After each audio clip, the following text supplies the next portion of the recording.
Alright, welcome back. Let's go talk to this lady, and then let's go back to talking about characterization in video games. Look, Beeson has carved his own way into the mountain, and that will be our route as well. Let's go. That was kind of pointless dialogue. I really hope she doesn't die.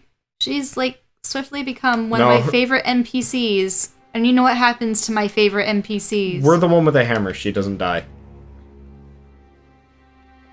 Actually, I mean, she could, still. But, like, they already killed off her mother. She's already tragic enough. That's true. I wonder if I can equip the hammer. I should probably check that out before we go charging in there. It most likely will be just a quest Alternatively, item. it would be ultra hilarious if we just used the, like, Fate Weaver mode to just kill it anyway. And it's just like, well, what's the point of that, then?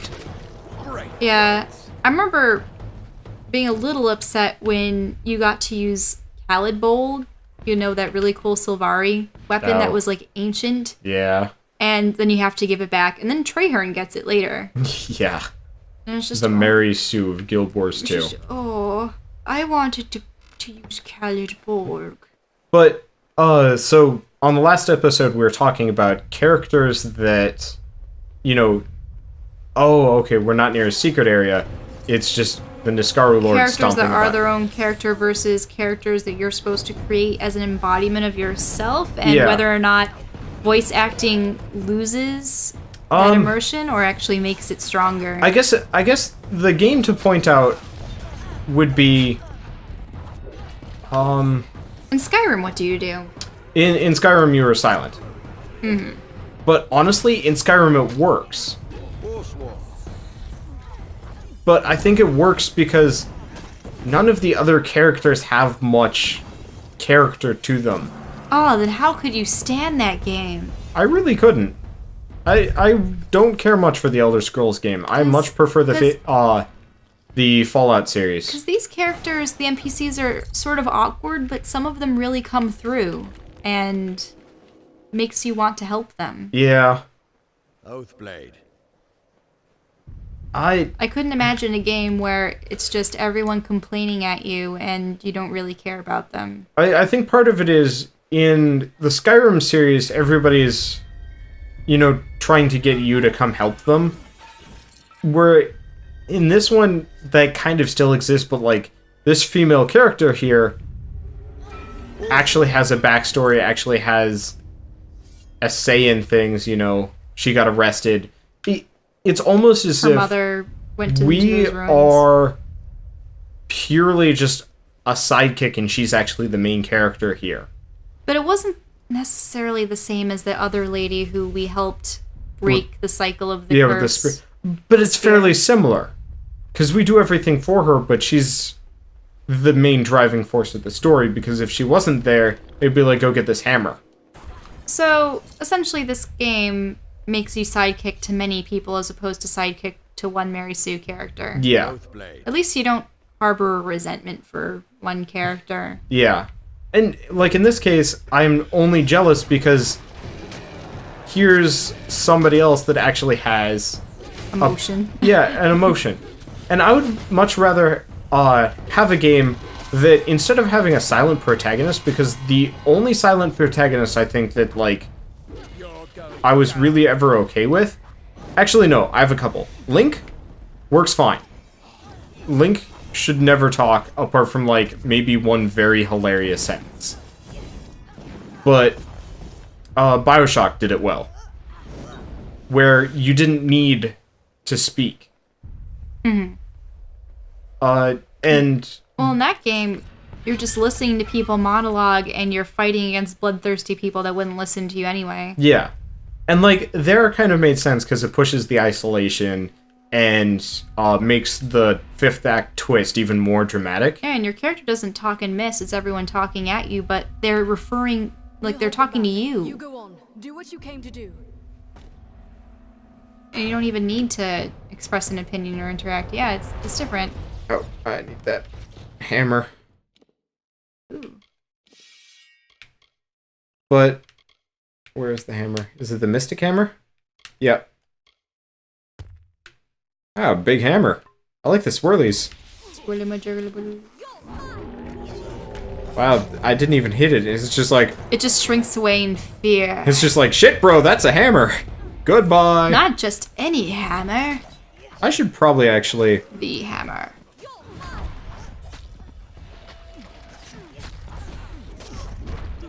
I should probably actually pick up a hammer at some point or craft one and figure out how they work. Because we've pretty much only been using chakrams, staves, and great swords. I haven't seen you use a staff in a long time. Because we haven't had any good ones, and I don't feel like crafting one, because the great sword is great for close range, and the chakrams are great for AoE / ranged attacks. Mm-hmm. But, oh. So, yeah, in Bioshock, you're a silent protagonist the entire way through, but it works, because you more or less end up identifying as the character, and it's fine. But there's not a whole lot of dialogue. There's never really a point where you do feel like you should be speaking and also, just aren't. You never see your character in the third person. Yeah. So it makes sense. Whereas, like, here, the dialogue trees are you and them standing, you know, and looking at each other. Or it switches the camera around, depending on who's speaking. And it's frustrating to me because it's like, why not just have her talk? Whereas if, say in the Fallout games, you know, I guess you can see yourself in third person, but I never felt like I needed a voice actor for that one. I don't know. I guess a lot of it is subjective, but I might as well talk about the other game that I thought a silent protagonist worked. Dishonored. Dishonored had a silent protagonist through and through. I don't think Corvo ever spoke a word.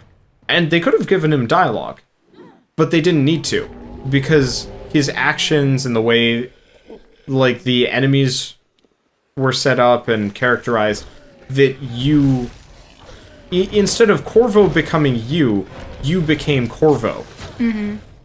So, more or less, they kill your lover, who's the queen, who you're, like, extremely loyal to. And this isn't even really spoilers, because you see this in the first... Well, you see this in the bloody cutscene. Not cutscene, the bloody trailer, so deal with it. If you haven't seen the game yet, go play it, it's awesome. But, silent protagonist, you know, they kill the queen, kidnap the princess, frame you, and then are going to execute you for, you know, killing the queen. And instead of, you know, having the character become you take on the simulated Corvo's emotions, the rage, the kind of frustration with these people for being, you know, utter shits, and the desire to get back at them to rescue the daughter. I think part of it is you don't customize your character at all, do you? No, you don't. So it's one of those things where I think that games where you can't customize the character, it's like the vision. What have you done, you fool? You thought this war was over because you won a battle? Mortals cannot triumph against such malice. His voice does not befit that of a villain. Now he just sounds like a pansy. He's making me think of... his voice, for whatever reason, makes me think of the guy from Game of Thrones. The deposed... Well, the evil prince? Yeah, the evil prince. Daenerys' older brother. That asshat. It doesn't help that he has long white hair, too. Alright, let's go punch him in the face. Do you know what preparations I have made? What long labors? What it will take to rebuild what you have destroyed? I will cut your flesh from your bones. You have doomed us all. Oh, he can't, Did you hear that? All. Yeah, no. The voice acting in this game is, I will admit, spotty at best. Well, no. It wasn't spotty at all. Like, well, that was the perfect sniveling, magey, pansy kind of guy. But I was expecting someone a little bit more nefarious. Yeah. There's definitely... Someone who is just like, you cannot stop me, mortal. Well, he definitely fits the whole, like, Daenerys' brother thing, because that guy was sniveling at the highest. Oh. Okay, so now they're in Niskaru. Great. And he teleported away. So, are the Niskaru sort of their version of demons, Yep, or what? pretty much. I've also gotten very good at parrying, or at least blocking now. So they're just equipped with blades on their arms. Yeah, it's kind of like the third finger type dealio. I wonder if they can retract them or anything, because I would find it really unwieldy to have something like that. Well, but like, what else do they do? These are just killers. Yeah, that's true. They're not artists, need to they're not build. artisans, they're just stabbers. It's like the extendo arm guys. What are they good for? Pretty much nothing apart from death. But that's fine. But yeah, I do agree with your point earlier about character customization. Like, if you're going to customize your character and have options like what race, what class, you might as well give the character a personality. Is he healing the Niskaru? He's healing the Niskaru. But what if that personality is contrary to your vision of the individual's personality? Then why would you make that character? You know what? I give up. What do you mean by why would you make that character? Well, if you want to play the game, you have to Sort of, but make the character. take Guild Wars 2, for example. You have... The way that they characterized your main protagonist was very generic. Generic, yes, but like... You know, the hero, I will help everyone. Well, There was never I was more an gonna opportunity say to actually the like refuse. personal story stuff beforehand when you're running around. And this is Guild Wars 2, not Guild Wars 1. What do you... It's not zooming in for the kill? Nope. That was an incredibly disappointing. Little one, it seems I won't be stretching my limbs so soon. It is a shame that the mage proved so feeble an instrument of my will. Would that I had a better, stronger one. Would that I? Kamazandu. He just used Rom's favorite, sentence starter. Would that I? Before you bore our audience with your outdated metal man, let's talk to this guy. Oh, it was the That is 70s. true. What a shame. I was nearly free after so long. But the seal is cracked, and my mind may now wander. Imagine what I could do if I had an instrument through which to act as well. So we can just accept and become the instrument. Great. What in the... Remember how the queen asked, join me or whatever? Is this the big moment? Yeah, this is the big moment. At the end of every path, you get to choose whether or not one thing or another. This is them trying to inject some kind of morality into this game. But wouldn't it fail anyway? It's stupid. Your glory is bright, little one. But in less than a blink of my eye, your candle will flicker and fade. A whiff of smoke, then nothing.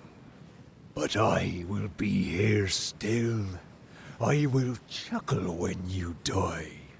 And when I am freed, I will laugh until the seas boil and the mountains shake. I will wait. Well, that was interesting. Maybe he's that glowing portal thing? I don't know. Begone, Speck. Yeah, he's the glowing portal thing. He is the Niskaru Lord still sealed in there.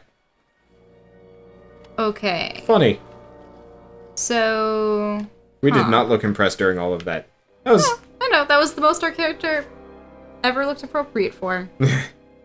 But... The one so time what pure would happen boredom if works. you did join the queen and... Were you talking to someone? Never mind. I have no idea. I could look up the effects, but I think it just gives you a different fate card at the end of everything. I saw it all from over there. You were like one of the first sworn in living flesh. When you're ready, head back to the Hall of the First Sworn. Don't keep us waiting there, all right?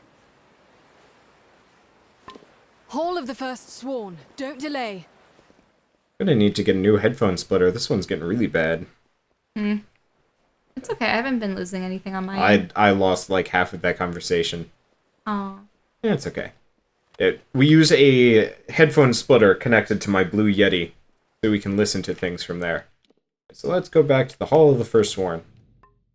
Hits. It felt Alright. a lot shorter than the Fae missions. But was that because we were interspersing Yeah, with various the Fae, side quests? Yeah, with the Fae missions, we were still doing side quests. And... No, the Fae ones were probably shorter, too. Because we actually had to do several dungeons. As opposed to this one, which we only had to do 2. I think. And it was a lot more just jumping around and talking to people. Also, with the Fae ones, we actually had to run from location to location. Whereas here, we only had to run to 2 locations. This one and this one. Still can't leave. Oh, we should go this way, though. I don't know, though.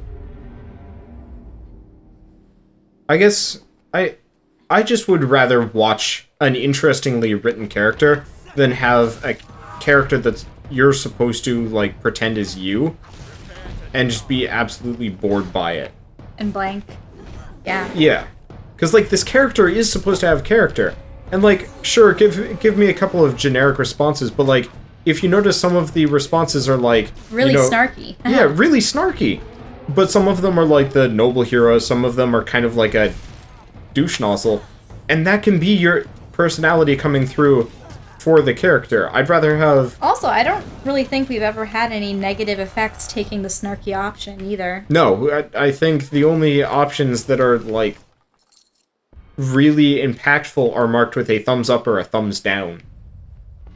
And usually that just ends up with, like, no, I don't want to do whatever meaningless side quest you have for me. Or, yes, I will become possessed by you, random demon man. I don't know. Just... I'm trying to think of good games that I've played recently, apart from BioShock and Dishonored, where the silent protagonist worked. Or, I guess back to them, it's because they still had character as the silent protagonist. Just the silence was... Part of their mystique. Yeah. Yeah, it helped as opposed to harmed. Whereas here, the character speaks, they just didn't feel like having them Stand speak. before this. You have done great deeds. You have shined brightly as Caerwyn's blade and cleared the dust from our most glorious past. You have felled foes beyond imagining and stayed true and sworn to war. Therefore, I proudly bestow upon you the high and treasured rank of True Sworn. With one hand, we remain sworn to war in the noble mercenary's creed. With the other, we shall keep watch and strike at every Niskaru threat. We get a fake card now? Hey, can you talk to her one last time? Yeah, we do. +1 to all might abilities. Plus 10% chance to crit against Niskaru, and extra stun duration. Woo! Yeah, let's talk to her. We did it. You did it, I should say. You were like another Caerwyn. I still can't believe it. One of the first sworn stands before me, and I can call her friend. Aww. Yay! They both suffered and died because the knowledge and memory of our order was squandered and lost. I will not forget that. But I can be content that their deaths were not in vain either. Do we care about anything else? Ah, You've more than earned it. I know. I was there. Alright. Was that other woman there? Or is she still in jail? Probably still in jail. I don't know. Let's look at the random NPCs. So we've got Chin Man. We've got... I don't know who. Mustache dude. And a bunch of helmeted nobodies. And this random lady. They're probably the side quest givers from inside the various keeps that we've been in and haven't I'm pretty picked sure up. one of them was on one of that mission that was really, really, really early on. Who's like... No, he died. Oh. Yeah, they killed him. And then we went off to go fight that Extendo Arm Niskaro, the first one. We're by ourselves. We're picking them off one by one. Yep. Okay, so we've finished that off. What do we got? We've got 2 more faction ones left. We've got the Travelers, the Thieves Guild, more or less. And we have to go get some more daggers. And then we also have the Sorrow's Call. Also, there's one more faction I haven't gone to yet. They are over here, and I think we'll do them next, actually. They're an Issa. Are they more elfy people? They are Fae, but Fae. at least the start of it is Fae, I believe. Also, there's a butt ton of side quests in here that I haven't done yet because I'm lazy. But I don't exactly know which one it is. But the Mages Guild is in here. So we'll be doing that next before continuing on with the plot. Scholia Arcana. There we go. What, so we're not going to continue with the Thieves Guild first before coming to this one? Well, honestly, this place is still so pretty. that's kind of why I want to do it. Look at the house. Go back to it. Look at it. Okay. Oh, Yeah. they're pretty. Like I was kind of mentioning with the sins of this game, they had so much potential and they made it halfway, and they could have made it the whole way if they hadn't got so caught up in certain things. Also, they were making an MMO after this, which I think was a terrible, terrible mistake. Because they could have been practically the next BioWare in a lot of ways. And they didn't. What were they making? The steampunk future version of this game. Really? Yeah, I thought we mentioned this. Steampunk. Yeah, it was called Project Copernicus or something, but it would be set in the same, like, world, but have barely any crossover, apart from, like, races and stuff. I can't imagine. Unfortunately, they never really released any information about it, and then the company went under, so nobody knows anything about it except for the people that worked on the project. Someday I'd like to figure it out, but first, I think the IP has to send... First, somebody has to buy the IP, and then determine what's going to go on, because I'd hate to get somebody sued because I asked them pertinent questions that they weren't allowed to answer. Welcome back. How may I help you? Alright, so this is the person we have to talk to, but in the interest of time and keeping everything separate, we will begin the Mages Guild quests in the next episode, Kingdoms of Amalur. See you guys then!